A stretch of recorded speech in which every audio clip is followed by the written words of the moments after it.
السلام علیکم ورحمۃ اللہ وبرکاتہ۔ یہ دیکھیے، یہ گلاس ہے، ٹھیک ہے، اور اس گلاس میں کچھ نہیں ہے۔ اب اگر کچھ ہوگا تو میں پی سکتا ہوں، اس گلاس میں اگر کچھ ہوگا نہیں تو پیا جا سکتا ہے؟ نہیں پیا جا سکتا۔ اس کا مطلب یہ کہ کوئی چیز ہوتی ہے گلاس کے اندر تو اس کو پیا جا سکتا ہے۔ اللہ تعالیٰ نے قرآن مجید میں ارشاد فرمایا وَالْقَاظِمِينَ الْغَيْظَ، اور پی جاؤ غصے کو۔ کیا مطلب؟ غصہ انسان کے اندر ہے، اس کا مطلب غصہ ہے تو اس کو پیا جائے گا نا۔ وَالْعَافِينَ عَنِ النَّاسِ، اور لوگوں کو معاف کرو۔ وَاللَّهُ يُحِبُّ الْمُحْسِنِينَ، اور اللہ تعالیٰ احسان کرنے والوں پر محبت کرتا ہے، احسان کرنے والوں سے میرا پروردگار پیار فرماتا ہے۔ اب مثال کتنی پیاری دی ہے اللہ تعالیٰ نے کہ اس گلاس کے اندر اگر کچھ ہے تو ظاہر سی بات ہے آپ سیدھی سی بات سمجھ گئے، پیئیں گے۔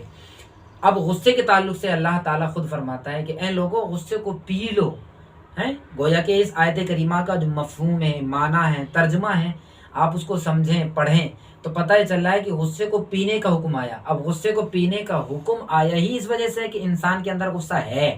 پتہ چلا غصہ آنا فطرت ہے۔ غصے پر کنٹرول کر لینا یہ کرامت ہے، یہ کامیابی ہے، یہ اس کے اندر کوالٹی ہے کہ کسی کو غصہ تو ہے ہی، غصہ کسی کو کم ہوتا ہے، کسی کو زیادہ ہوتا ہے۔ لوگ ہمارے یہاں آتے ہیں کہ صاحب جو ہے نا غصے میں ہم نے یہ کر دیا، غصے میں طلاق دے دی، غصے میں ہم نے کہہ دیا۔ اب غصے میں کہہ دیا ہے تو کیا طلاق نہیں ہوگی؟ غصے میں آپ نے غلط کام کر دیا تو کیا وہ کام غلط نہیں کہلائے گا؟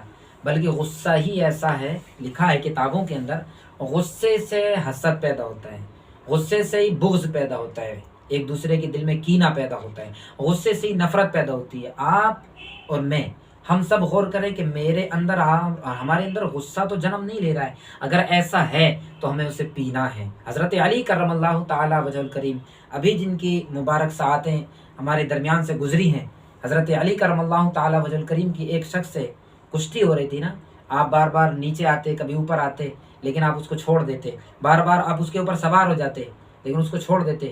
ایک مرتبہ حضرت علی کرم اللہ تعالی وجہ الکریم اس کے اوپر آ گئے تو اس نے آپ کے چہرے پر تھونک دیا۔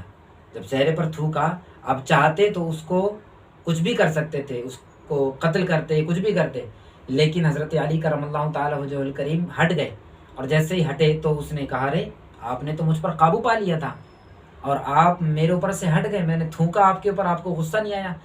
کہا اب تک تو آپ لڑ رہے تھے اور جیسے ہی میں نے تھوکا تو آپ میرے اوپر سے ہٹ گئے۔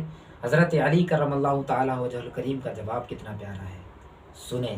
آج ہم آپ سب گھر گھر میں جگہوں پر اپنی ذات کے لیے جھگڑے ہوتے ہیں، مجھے کیوں کہا، مجھے ایسے کہا، کہیں نہ کہیں کسی نہ کسی اعتبار سے اس کا جواب دینا، رپلائی کرنا، غصے سے ہو، مار کے ہو، دھاڑ کے ہو، مجھے کیوں کہا، پھٹ جاتا ہے غصے کے اندر۔ اب جب وہ پھٹتا ہے تو ظاہر سی بات ہے کوئی بھی چیز پھٹے گی تو آس پاس کی چیزوں کو نقصان تو ہونا ہی ہونا ہے۔ حضرت علی نے ارشاد فرمایا ابھی تک جو میرا اور تیرا جھگڑا چل رہا تھا وہ اللہ اور اس کے رسول کے لیے، دین کی خاطر ہو رہا تھا، اب تو نے میرے چہرے پر تھوک دیا، اب اگر میں تجھ سے کچھ کہتا تو میں اپنی ذات کے لیے کہتا۔ اور علی نہیں چاہتا کہ اپنی ذات کے لیے کسی سے کچھ کہے، اپنی ذات کے لیے جھگڑا کرے۔ کتنا خوبصورت پیغام ہے کہ ہم اگر دین کی بات آتی ہے یا دین خدا کی بات آتی ہے تو وہ لوگ آگے بڑھتے تھے، لیکن اگر اپنی ذات کے لیے کوئی بات آ گئی تو کوئی غصہ نہیں۔ گلاس ہی ہے یہ، ہمارے بچوں سے، ہمارے شاگردوں سے اکثر گلاس ٹوٹے، گلاس ٹوٹ جاتے ہیں، برتن پھوٹ جاتے ہیں، اب شاگرد ہمارے پاس آتے ہیں ڈرتے ڈرتے، کبھی کبھی آتے بھی نہیں ہیں، پتہ نہیں کیا ہوگا، استاد صاحب ماریں گے، لیکن جب پتہ چلتا ہے یا وہ لوگ بتاتے ہیں تو ہم لوگ ان کو پیار کرتے ہیں، بھائی دھوکے سے ٹوٹ گیا، ہم لوگ نرمی سے ان کو سمجھاتے ہیں، کوئی بات نہیں، آپ پریشان ہوئیے۔ یہی ہوتا ہے آپ کے گھر میں، آپ کے بچوں میں، آپ کے بھائیوں میں، آپ کے والدین، آپ کے کہیں بھی، آپ کے بچوں کی امی یعنی آپ کی زوجہ، آپ کی بیوی سے بھی اگر کوئی غلطی ہو جائے، اگر کچھ ایسی چیزیں ہو جائیں تو ذرا سی دیر میں غصے میں آگ ببولا ہو جاتا ہے، پھٹنے والا انداز ہو جاتا ہے، مارنے والا انداز ہو جاتا ہے۔ یہ ہوتا ہے نا، بارہا گھروں میں دیکھا جاتا ہے کہ ویسے تو ملاقات کرو تو سلام دعا کرو تو بہت نرم مزاج ہے، لیکن ماں کے لیے، باپ کے لیے، اپنی بیوی بچوں کے لیے بالکل عجیب انداز ہوتا ہے۔ ان کی قدر کریں، ہمارے آپ کے سامنے ہے نا، کوئی بھی چیز جب زیادہ دنوں تک سامنے رہتی ہے تو اس کی قدر ختم ہو جاتی ہے۔ ہمارے آپ کے سامنے ہے، جس دن دنیا سے یا آنکھوں سے ہمارے سامنے سے اوجھل ہو جائیں گے، دوبارہ نہیں ملیں گے، یا ہم اور آپ کبھی دور ہوں تو کتنا احساس ہوتا ہے، کتنا ہمیں لگتا ہے کہ واقعی ہمارے قریب ہو تو اچھا لگتا ہے۔ اور یہ انسان کی فطرت ہے بھی کہ جب کوئی چیز سامنے رہتی ہے تو اس کی نگاہوں میں اسے وہ اپنے کم تر سمجھنا شروع کر دیتا ہے، حالانکہ اس سے بچنے کی کوشش کرنی چاہیے، کوشش کرنا چاہیے۔ ہر ایک اللہ کی نعمت ہے اور انسان اللہ کی نعمت ہے۔ اب ہر نعمت کے لیے ہمیں شکر کرنا چاہیے۔ اب ہمارے والدین ماں باپ ہمارے سامنے ہیں، جب تک ہیں تو نرم پیار محبت، اگر غصہ آ بھی جائے کنٹرول کریں۔ قرآن کہتا ہے اف ولا تنہرہما، اپنے ماں باپ کو اف تک مت کہو۔ یہ سب کے لیے پیغام ہے کہ ہمیں غصے پر کنٹرول کرنا پڑے گا، ہمیں غصے سے بچنا پڑے گا۔ انشاءاللہ اس پر عمل کریں گے تو ہمارے گھروں میں بہت سکون ہو جائے گا۔ یاد رکھیں، گھروں کو بچانا ہے تو برداشت کرنی پڑے گی، گھروں کو بچانا ہے، گھروں میں لڑائی پھوٹ نہ ہو، جھگڑے نہ ہوں تو صبر سے کام لینا پڑے گا۔ یقین ہے غصہ تو آ جاتا ہے، یہ قرآن نے کہا ہے، میرے رب نے کہا ہے کہ غصہ آ جاتا ہے، لیکن غصہ آ گیا اس کو پی جاؤ، برداشت کر لو، صبر کر لو، محبت سے کام چلا لو۔ اب کہو گے یار کتنی برداشت کریں، برداشت کرتے کرتے زندگی گزر گئی، برداشت کرتے کرتے ہمارا تو زمانہ ہی گزر گیا، ہم کہاں تک برداشت کریں، اب ہم سے برداشت نہیں ہوتی ہے۔ میرے آقا صلی اللہ علیہ وآلہ وسلم کو 2.5 سال قید کیا گیا، شعیب ابو طالب۔ اب اس کے علاوہ ہمارے دیگر بزرگوں کے ساتھ کیسے کیسے زمانے آئے، کیسا کیسا وقت آیا اور ان لوگوں نے تکلیفیں اٹھائی ہیں، برداشت کیا، صبر سے کام لیا۔ فتح مکہ کے دن جب وہ لوگ جنہوں نے میرے نبی کو تکلیف پہنچائی، جنہوں نے پتھر برسائے، اور جب آقا کریم علیہ الصلوۃ والسلام اب جلوہ فرما ہے تو سب نے سوچا کہ جس نے تکلیف دی تھی آج کسی کا سر قلم ہوگا، کسی کا کچھ ہوگا۔ میرے آقا نے صحابہ سے پوچھا کیا کیا جائے ان لوگوں کے ساتھ، کسی نے کہا ان کو یہ سزا دی جائے، کسی نے کچھ کہا، کسی نے، اور وہ جو مجرم تھے وہ بھی جان رہے تھے کہ ہمیں سزا ملنی ہے، وہ بھی سمجھ رہے تھے کہ سزا ملنی ہے، لیکن قربان جائے رحمت للعالمین پر حضور صلی اللہ علیہ وسلم نے ارشاد فرمایا آج مجھ پر جنہوں نے ظلم کیا، مجھے تکلیف دی، مجھ پر پتھر برسائے، میں محمد صلی اللہ علیہ وسلم ان کو معاف کرتا ہوں۔ سبحان اللہ، میرے آقا نے ایسے وقت میں معاف کیا جبکہ آپ چاہتے کچھ بھی ہوتا، آپ چاہتے قدرت تھی، طاقت تھی، لیکن سب کو معاف کر دیا فتح مکہ کے دن۔